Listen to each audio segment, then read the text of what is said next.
Napansin nyo ba? August pa lang pero parang biglang tumahimik ang France. Maraming shops ang sarado, kakonti ang tao sa mga residential areas, at ang natitira sa mga pasyalan, karamihan mga turista. Bonjour, it's Kimi and welcome back to another chapter of our life here in France. Today, isasama ko kayo sa family picnic namin. Ang ganda nga ng panahon at summer na summer talaga. Kaya naisip namin pumunta sa Berge de Seine sa may Puto. Plano lang naman naming mag-relax, kumain, at syempre bilang Pinoy, hindi mawawala ang ihaw-ihaw. Habang papunta nga kami, naisip ko, bakit hindi ko ikwento sa inyo kung bakit kakaibang August dito sa France. Kapag bagong dating ka dito, magtataka ka talaga kung bakit ang daming restaurants at cafe na sarado. Pati ibang shops may mga nakapaskil na ferme pour congé. Akalain mong naka-holiday lang o may kung anong event lang. Pero ang ibig sabihin nun ay closed for holidays. Dito kasi sa France may tinatawag silang congé d'été o summer vacation, at hindi ito simpleng long weekend lang kasi maraming empleyado ang ginagamit ang vacation leave nila ngayong buwan, at kahit ang mga may-ari ng negosyo, pansamantala rin sila nagsasara para makapagbakasyon kasama ang mga pamilya. By the way, on the way na pala kami niyan sa pupuntahan namin kung saan kami magpipiknik. Alam nyo na miss talaga ako rito kasi sa Pilipinas parang bihira ka makakita ng negosyo na magsasara ng 2 o 3 linggo dahil lang magbabakasyon, kasi parang ang una natin maiisip, sayang naman ang kita. Pero dito sa France, iba talaga ang mindset nila. Oo, importante ang trabaho pero importante din ang pahinga. Kaya normal lang sa kanila ang maglaan ng oras para sa pamilya at mag-recharge ng 2 o 3 linggo bago bumalik sa trabaho. Kaya kung mapapansin nyo, habang umaalis ang karamihan sa mga French, dumarami naman ang mga turista. Kaya kahit tahimik ang mga residential areas, punong-puno pa rin ang Eiffel Tower,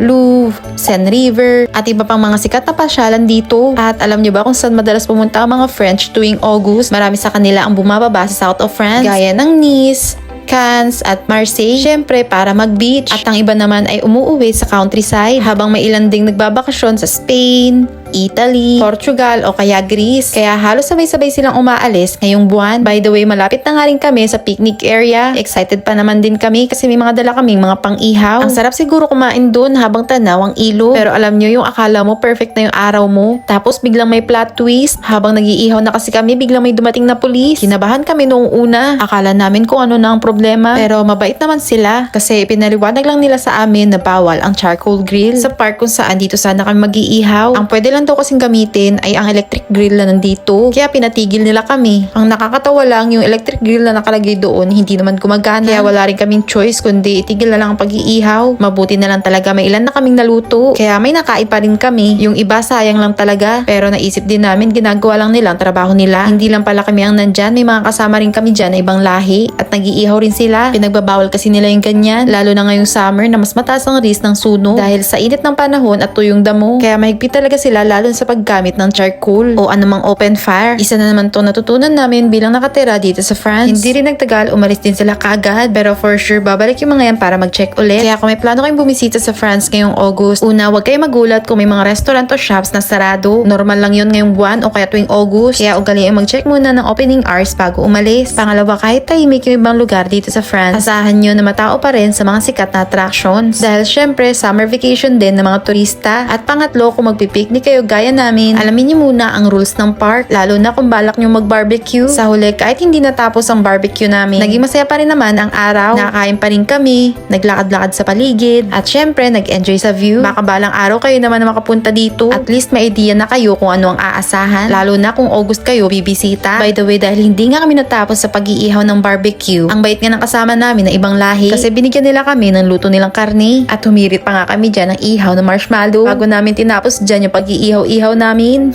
Kayo ba, kung bibigyan kayo ng isang buwan na paid vacation, saan yung gustong magbakasyon? Anyways, pagkatapos nga namin kumain, naglakad-lakad nga lang muna kami dyan. Sobrang lawak nga dito at ang ganda magmuni-muni sa tabi ng malaking lake. Sa paglalakad nga namin, may nakita kami malaking perya. Abangan na lang sa next vlog. Thank you for spending another day with us. Abiento!